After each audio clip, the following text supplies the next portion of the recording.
Good evening and welcome to the Brian Crombie Radio Hour on Saga 960. So geopolitical issues, never go away, even though it's COVID, even though it's Christmas, even though it's New Year's, we've got lots of issues going on. And I was very intrigued by some comments made recently by Marcus Kolga, who is a lead person with the Macdonald-Laurier Institute. But he's also a writer, a communication strategist, a human rights and disinformation expert, he says, which I think is kind of an interesting description of everything. He is a senior fellow with the Macdonald-Laurier Institute, and he's also a principal consultant with LIFA Communications. But what he was saying was that concessions only embolden Putin. We need, he says, to impose credible costs now. Marcus, welcome to our show. How are you? And what do you think we got to do with Putin, who's got, from what the reports in the paper this morning were saying, an invasion force on the border of Ukraine? Well, thanks a lot for having me on, Brian. You're absolutely right. I mean, we may be in COVID, we may be heading towards the holidays, but authoritarians never sleep. They continue fighting on and advancing their interests. And for Vladimir Putin, who's been in power in Russia since the year 2000. He's recently made some changes to ensure that he will remain there probably for the rest of his life, at least until 2036. It's expanding his control over Eastern Europe, Central Europe, specifically Ukraine. That's one of his goals at this point.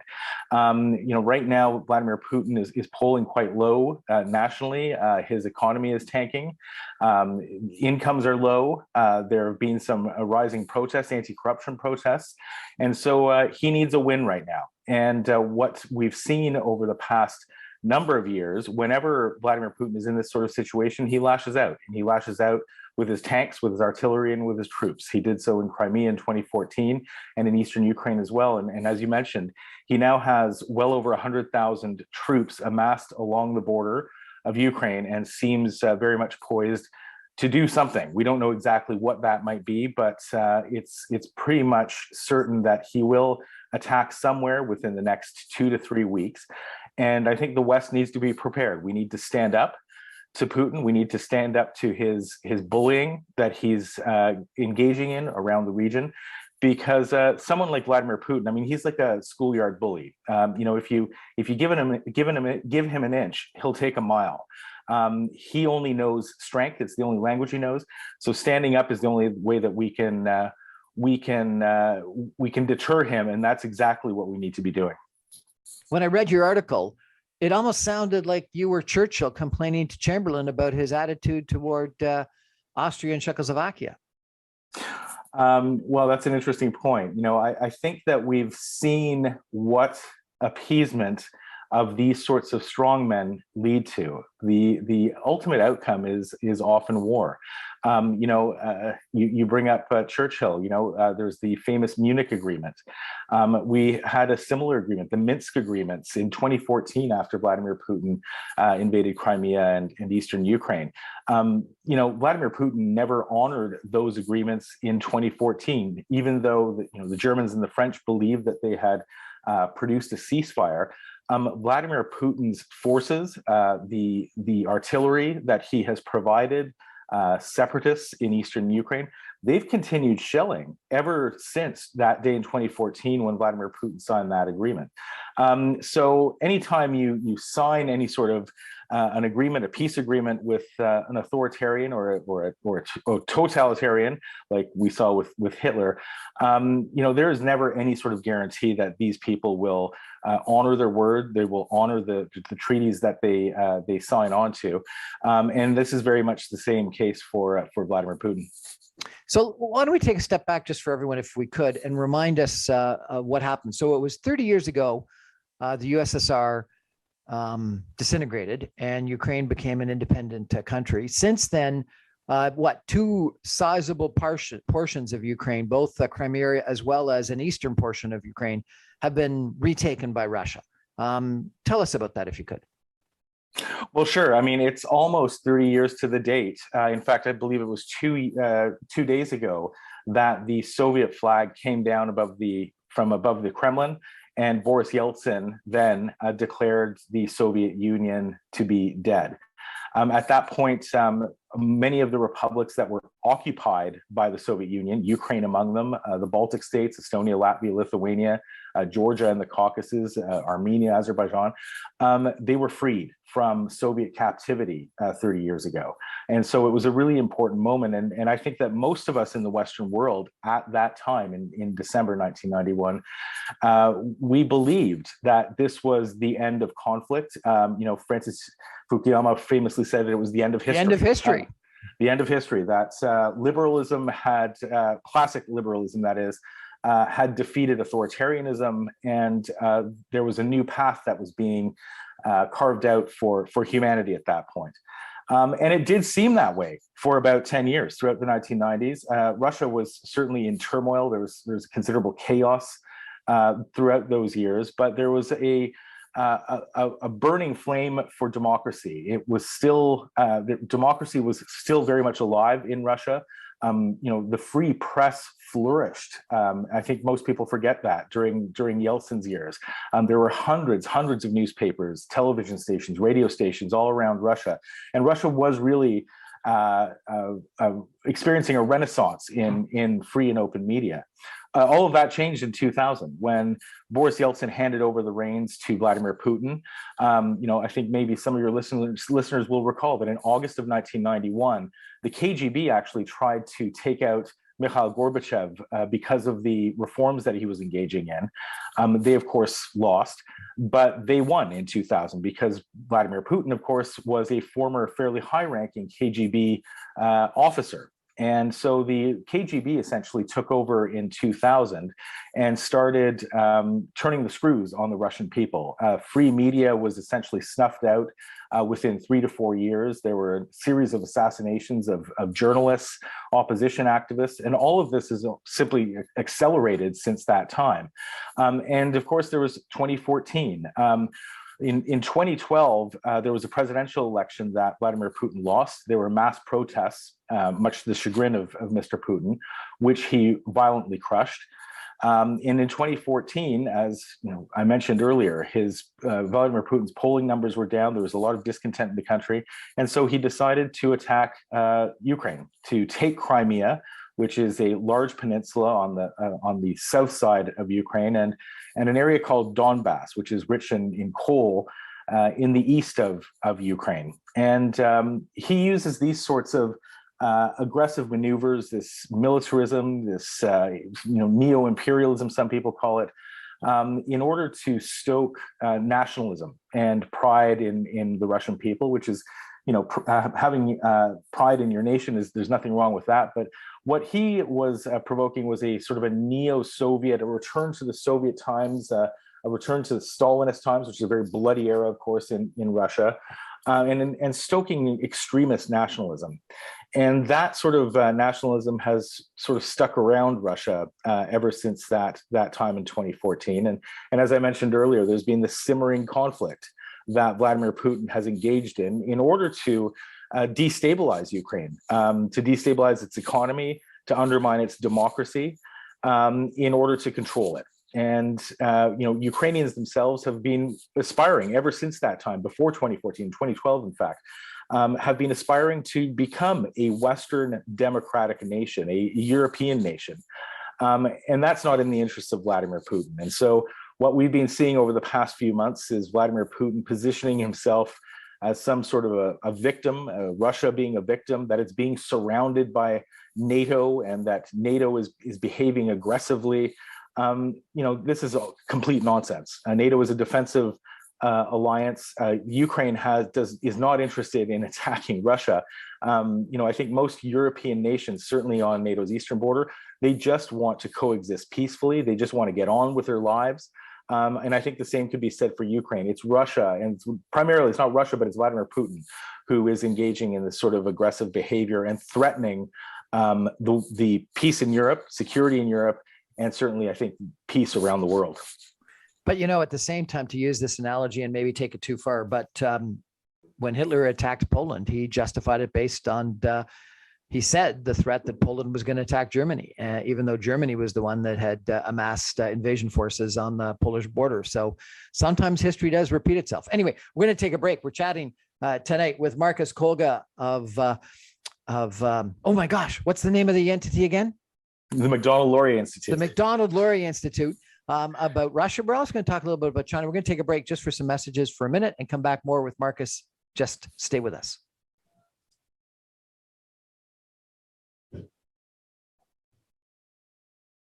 Welcome back to the Brian Crombie Radio Hour on Saga 960.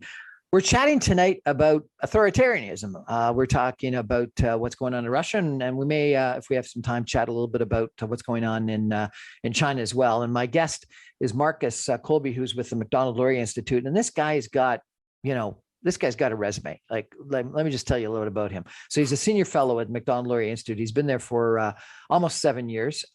It's a nonpartisan think tank. He's recognized in Canada and internationally as an expert on disinformation campaigns. I want to ask him about that. Human rights legislation and economic crimes and sanctions. He appears often in the Canadian media to speak about global human rights and policy issues. He frequently writes and comments in international media, and he's a leading expert on Canada's sanctions legislation and regime, and he's a leading Canadian expert on Russia and other disinformation campaigns. He also is a principal consultant with LIFA Communications, which is all about digital strategic communications, PR, advocacy, etc. He previously worked for almost 8 years as a founder and publisher of Up North, which was a influential Nordic Baltic Sea region publication. Sounds interesting. And he was a partner with Ophelis Group, which offers international counsel and corporate crisis management solutions. He was an executive producer with Real World Pictures. He was a vice president with the TNE Media Group, and he was a publisher and executive editor of the Northern European, a weekly newspaper focusing on Northern European issues. He's got a Bachelor of Arts from the University of Illinois. He is president and co-founder of the Central and Eastern European Council in Canada. He's president emeritus of the Estonian Central Council in Canada. He's a director of the Estonian Foundation of Canada. Quite the resume. Wow. Yeah, thanks. What got you so interested in and involved in, Northern European, Eastern European issues? Is it your Estonian forefathers or your background in political science? What is it?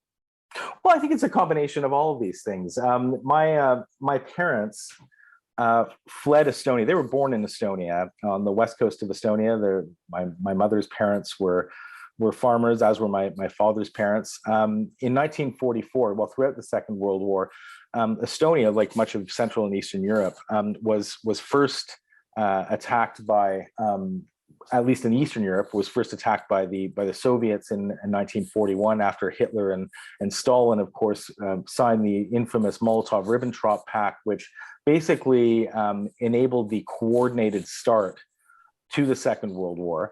The Baltic countries, Estonia included, were signed away in that agreement, and so in June, July of 41, the Soviets came in.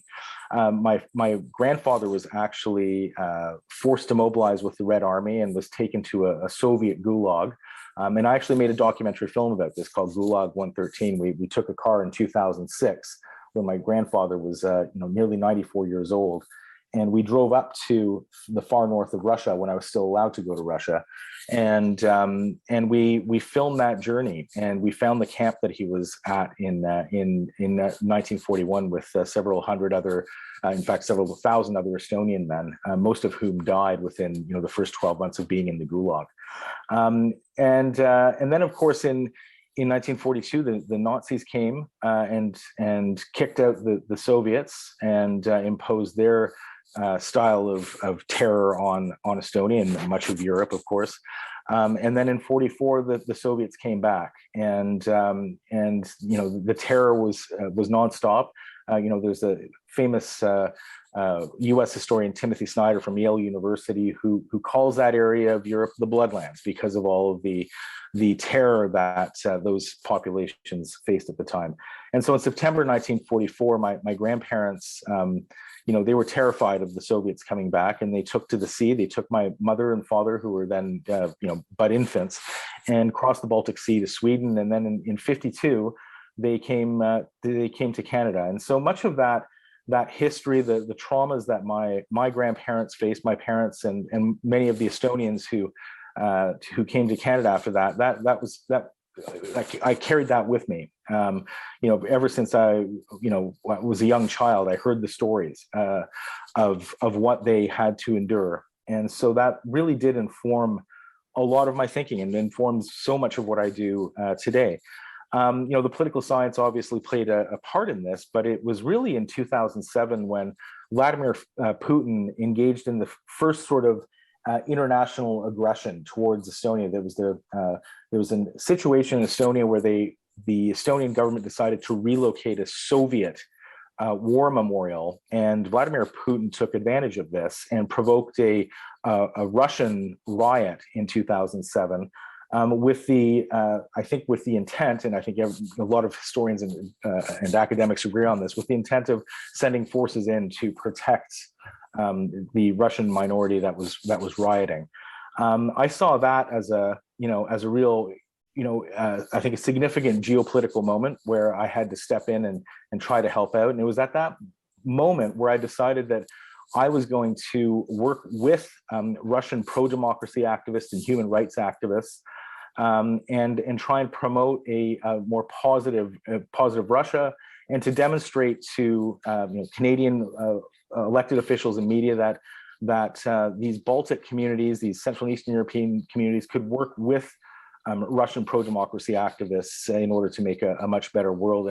And so since then, I've worked with some incredible people in the Russian pro-democracy movement and human rights movements, including Boris Nemtsov, who was, of course, tragically shot down in front of the Kremlin in 2015. Bill Browder, who some of your listeners might recognize, he wrote Red Notice, a famous book over the past few years about his lawyer Sergei Magnitsky, who was imprisoned and tortured and killed by the Russian authorities after he discovered a $230 million tax fraud committed by Russian officials. And so those are just a few of the people that I've been able to work with.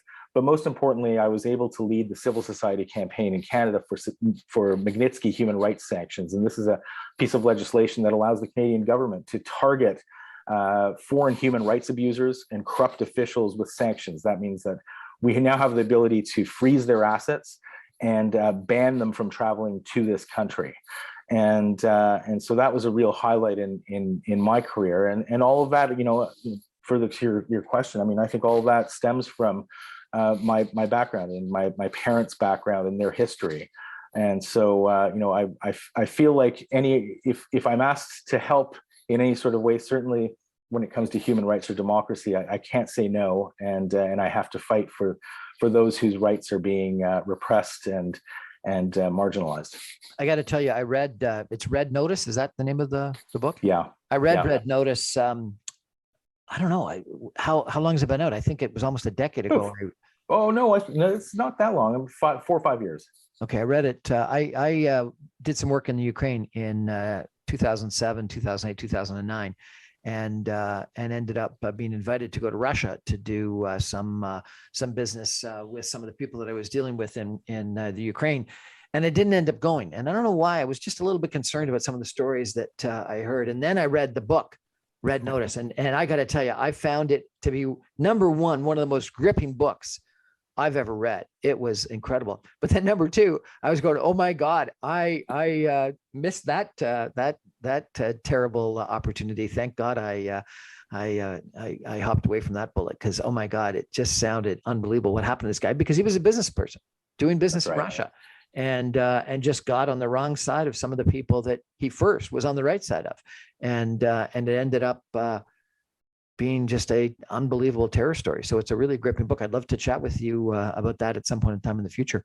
But let me come back to the main story then. I understand that Putin has recently made a major address in the Kremlin, and a lot of it, again, going back to this sort of the analogy of Mein Kampf in World War II, where a lot of Hitler's complaints were how he was dealt with during the Treaty of Versailles. A lot of the Putin comments supposedly were about how Russia has been treated, or the USSR was treated post the demise of the USSR, and criticisms in regards to the West and how the West is advanced NATO into the countries that you just mentioned, and he feels sort of attacked the way that almost Hitler described he was being attacked. And maybe I'm taking this analogy too far, but it sounds like they really feel under attack. At least Putin does. Was the expansion of NATO into the Baltic and into Poland and potentially not yet, but potentially into the Ukraine, were those the right political decisions?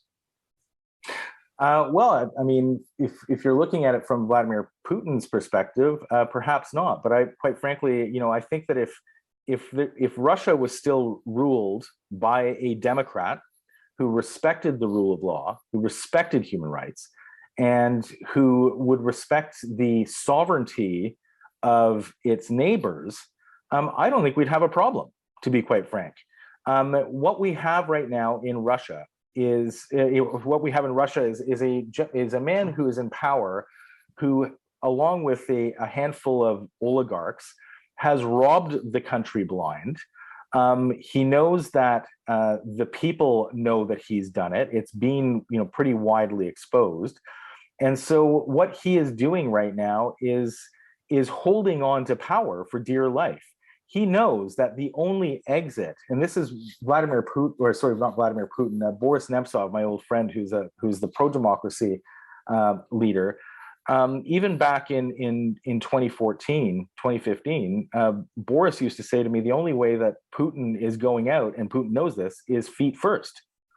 And so Vladimir Putin needs these sorts of conflicts. He needs to demonstrate to his own people that only he can save Russia. Only he can protect the Russian people from these, quote unquote, Western imperialists. But if you look at this from the NATO perspective, and I sort of mentioned this earlier, the people of Estonia, Latvia, and Lithuania have no interest in fighting Russia. They want to get on with their own lives. They want to build their own countries, and they've done a very good job of it, over the past 30 years.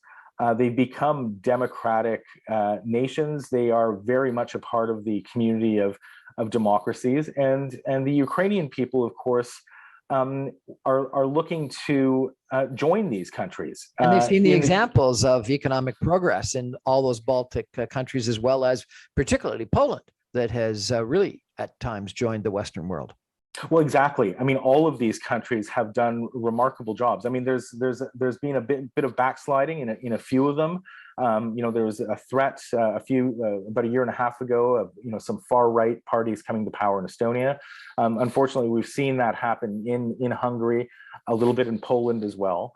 But all in all, I think that all of these countries have become shining examples of what can happen when democracy and freedom is allowed to flourish. Putin cannot stand this. He cannot allow his own people to look to the West and say, he doesn't want them to say, I want that. I want a better life for myself. I want a voice. I want democracy, because that would challenge his position of being in power. And so I think all of this needs to be looked at from that perspective, and from that point of view, that it's everything that Putin does is simply to stay in power. Okay, but he did attack and take over Crimea, and parts of eastern Ukraine, I think, are still under Russian control. That's right. You said 100,000 or more troops on the Ukrainian border, Russian troops on the Ukrainian border. What does Canada do? What does NATO do? Do we send in troops to stop them? Do we threaten? What do we do? Well, and this is a great question. As we were talking about earlier, what Vladimir Putin is trying to do is push these countries into giving him some sort of concessions on various issues. He just, as you mentioned earlier, he has had a press conference just the other day, where after he had issued a list of demands to NATO and to the United States, among those demands were that NATO turn back the clocks on European security back to 1997 and pull out all NATO infrastructure, all NATO personnel from every single Central and Eastern European nation. That includes Poland, the Baltic states, and Ukraine. Canada, of course, has several hundred members of our forces in Latvia right now as part of NATO's Operation Reassurance, and we have 200 troops in Ukraine training Ukrainian troops. And so we do have a presence in that region. And if we were to acquiesce to Vladimir Putin's demands, that would mean that we would pull out all of those Canadian troops, which some people might think is a good idea. But what it does, if we were to do that, if we were to acquiesce and allow NATO, or allow Vladimir Putin a veto over NATO issues, if we were to pull those troops out, Vladimir Putin would exploit that situation. As you mentioned, Vladimir Putin in 2014 invaded Crimea. He invaded Donbass. There's no reason why he would not do the same in any of those Central and Eastern European states. One of his objectives has been the reconstitution of the Soviet Union, and he just stated that once again. He stated that the collapse of the Soviet Union 30 years ago was one of the greatest geopolitical tragedies in history. And so there's no reason to believe that he would leave those countries alone if NATO were to pull out. So, NATO represents, Vladimir Putin represents an existential threat to those countries, and NATO being there is protecting them from that. And I think Canadians, what we need to keep an eye on, and I don't think we talk about this enough in our national media, and certainly not in our national debate, is the threat in the Arctic. If we start bowing to Putin's pressure in Europe, Canadians need to realize that Vladimir Putin has engaged in an extremely steep militarization of the Arctic region. He's created several super weapons, a nuclear torpedo that is intended to irradiate massive coastlines, even coastlines underneath the Arctic ice. And just this last August, he published a claim with the UN to the resources, all of the resources underneath the Arctic Sea. He has made Russian resource exploration in the Arctic a priority. If you combine that with the militarization that he's been engaging in, Canada should be worried about our own Arctic sovereignty. So, we need to stand up to Putin right now in Europe, in Ukraine, and demonstrate that we will not stand for the kind of aggression that he is engaging in, the conflict that he's trying to pull us into. Because if we do it now in Europe, we don't know what's next. It could be the Arctic in a few years' time. And of course, China is another story, but China is also looking very closely at how we react to Vladimir Putin's aggression now, because they're also looking at, China is looking at Taiwan and is behaving quite aggressively in that region of the world. We're chatting today with Marcus Kolga, who is a principal with Macdonald-Laurier Institute. We're going to take a break for some messages and come back more with Marcus in just a minute. Stay with us, everybody.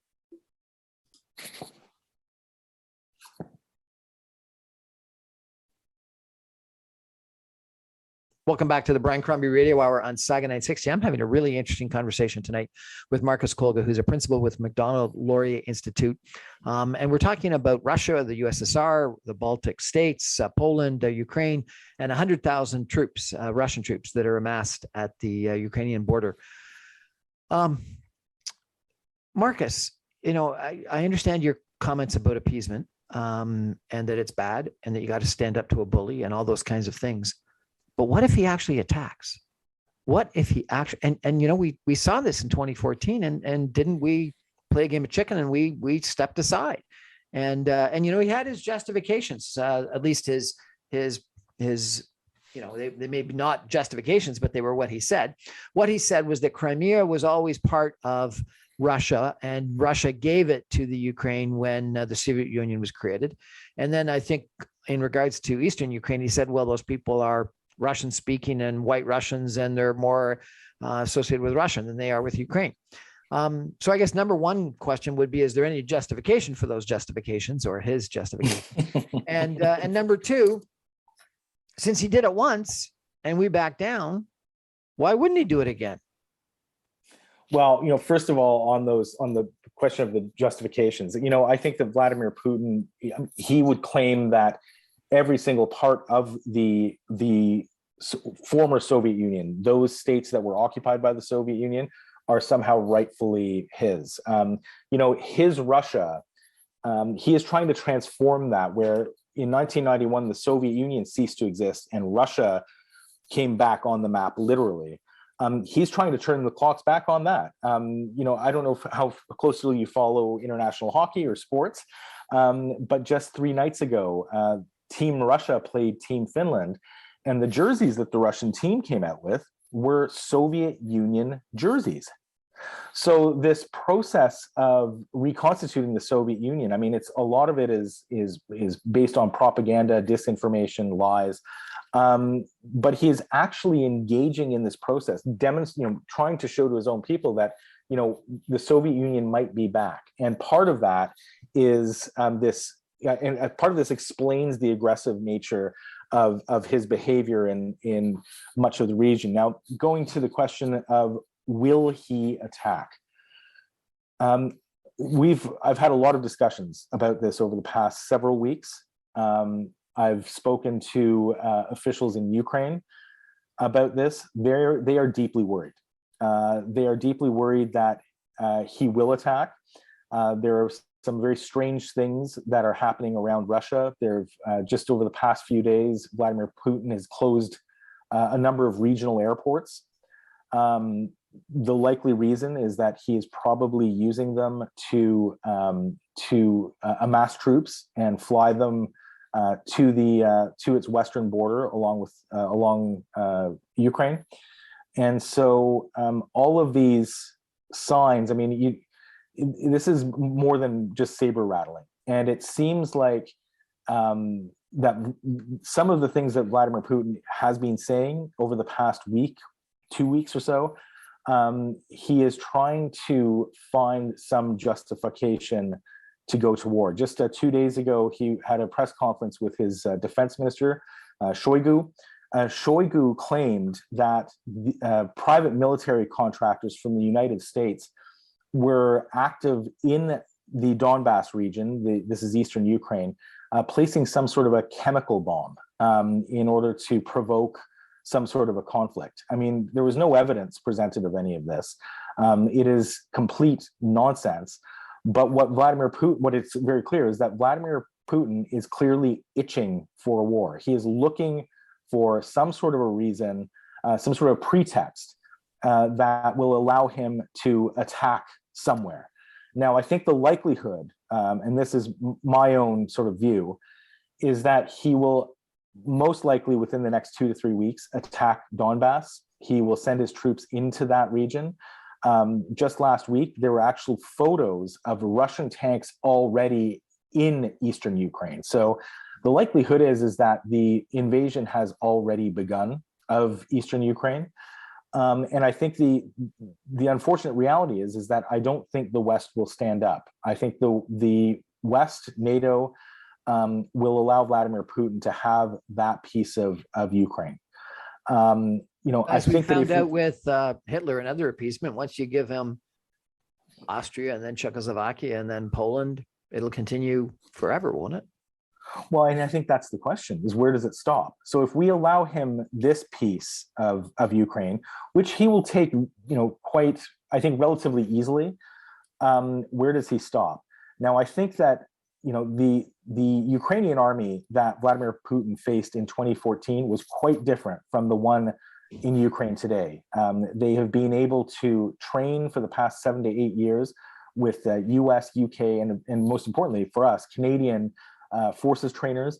They are better equipped today, and they are deeply motivated to defend their country.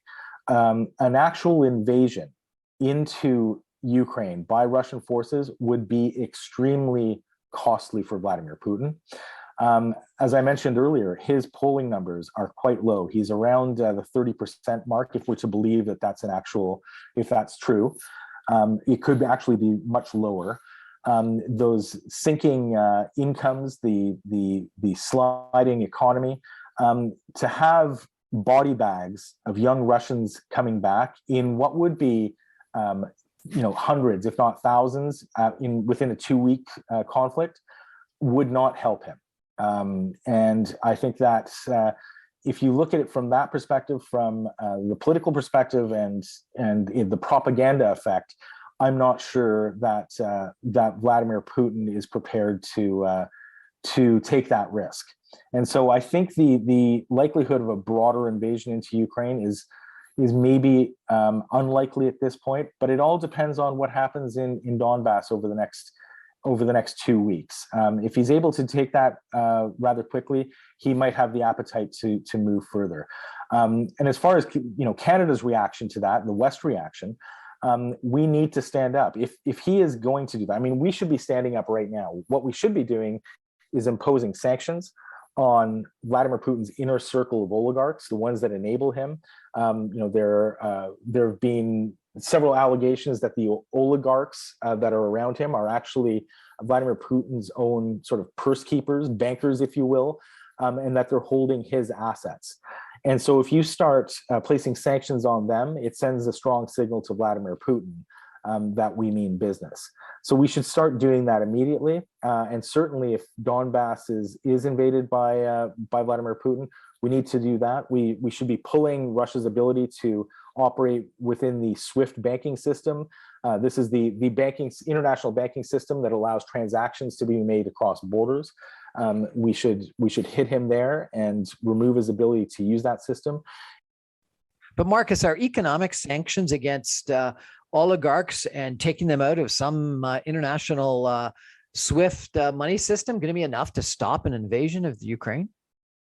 Well, look, I think those sorts of tactics, that sort of a response will make Vladimir Putin think twice. Again, if we're targeting his own assets and the assets of the people that enable him and keep him in power, it can be painful. There are, of course, other things that we need to be doing. We should be joining the United States, in fact, in providing lethal support, lethal weapons, in order to help Ukraine defend itself against Russia. We should be sending additional trainers to help train more Ukrainian troops to defend Ukraine. And we should be increasing our support for NATO and the enhanced forward presence missions in Estonia, Latvia, Lithuania, and Poland. This will send a message to Vladimir Putin that we mean business, because, let's be frank, the only language that Vladimir Putin speaks is strength. Diplomacy is something that he sees as a weakness. And so troops, guns, that's what signals to Putin that we won't stand for this sort of behavior. And so in addition to the economic sanctions, we need to respond with boots on the ground. But the most recent example that we've all seen, and Putin's certainly seen worldwide, is departure from Afghanistan and defeat again in another another place after Vietnam and elsewhere. Doesn't that say that the United States can't stay the course, won't commit troops? Well, I think that brings up a bigger question about liberal democracies and whether we're winning or losing. I think Afghanistan, everyone felt that loss. In Afghanistan, we were trying to promote Western democratic values. It felt like we were winning. And I think the speed of the collapse of Afghanistan really made us think twice about what we're doing and whether we're able to succeed. I think we need to recognize the fact that someone like Vladimir Putin or Xi in China, these are authoritarians who are seeking to defeat liberal democracy. They want to impose their own worldviews and systems upon as many other nations as possible, so that they can themselves control those, whether it's their own spheres of influence or beyond that. So Afghanistan really, I think made a lot of people wonder, and myself included, whether we're able to defend liberal democracy more broadly, whether it's here at home or elsewhere, and whether the authoritarians are actually winning. And so I think Canada, one of the things that we need to do is really work with our allies, and we need to have this this discussion, look in the mirror to see whether democracy is worth defending at all. I say it is. But if we want to defend democracy, if we want to push back against authoritarians like Vladimir Putin, it's going to take a hell of a lot more work than we've been putting into it over the past 20 years. This includes, refocusing ourselves, our national defense, making sure that our Canadian forces get back to the business of defending this country. It means refocusing our foreign policy onto the values and issues that matter to us, because right now we're not doing that. And if we don't do that, if we don't refocus on those issues that matter in our values, I suspect that we're in for some serious trouble and the eventual decline of liberal democracies around the world and here at home. We're chatting tonight with Marcus Kolga. We're going to take a break for some final messages and come back with some concluding comments in just a minute. Stay with us, everybody.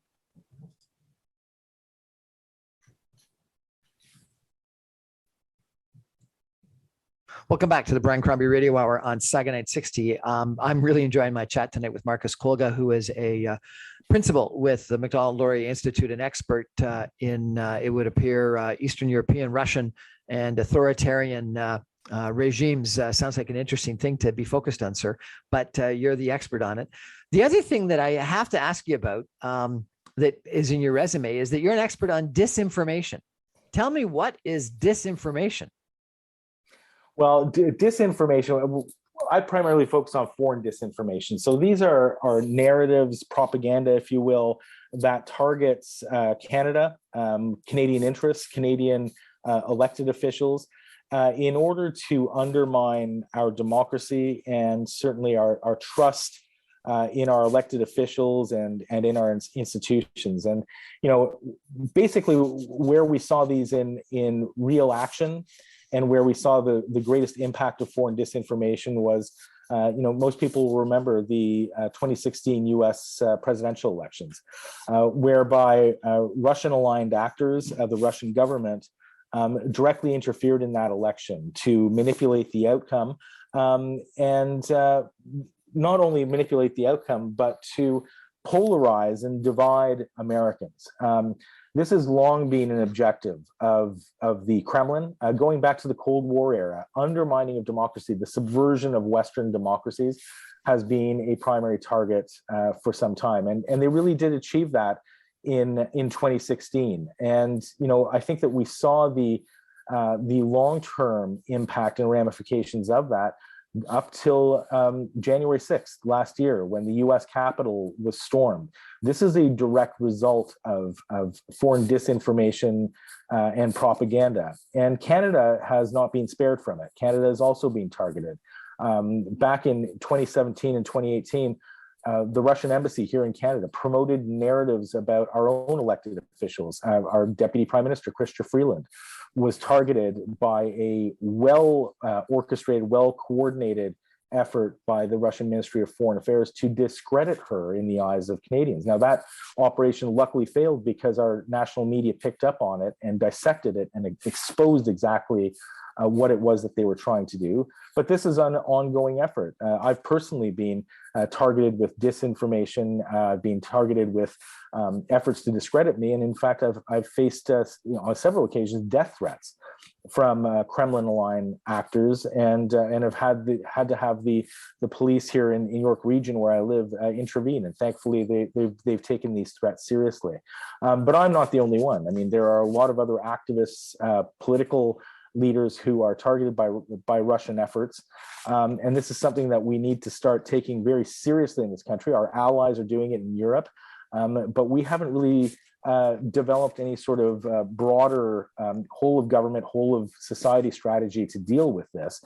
And if we leave it unanswered, this sort of activity represents a serious threat to our democracy and society as we know it. So we've got to be doing a little bit more to address this.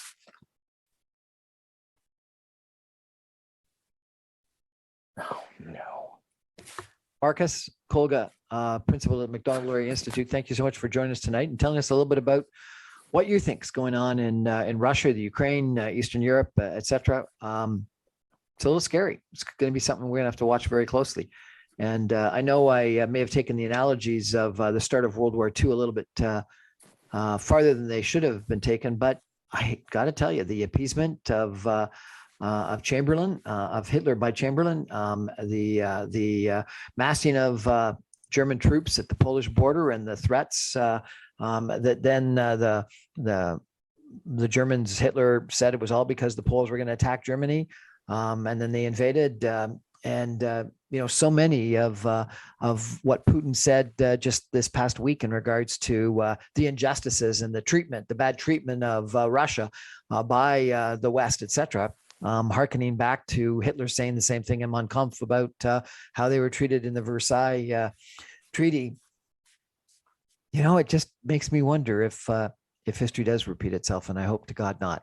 Anyway, Marcus, Kolga, MacDonald Laurier Institute, thank you so much for joining us. Really appreciate it. Come back again. Thanks for having me on, Brian. Well, that's our show for tonight, everybody. Thanks for joining us. I'm on every Monday through Friday at 6 o'clock on 960 AM. You can stream me online at www.saga960am.ca. You can get all my podcasts and video casts on briancrombie.com. Videos are on Facebook, Instagram, LinkedIn, YouTube, and podcasts are on Apple, Audible, and Speakeasy. Thanks for joining us, everybody. Good night.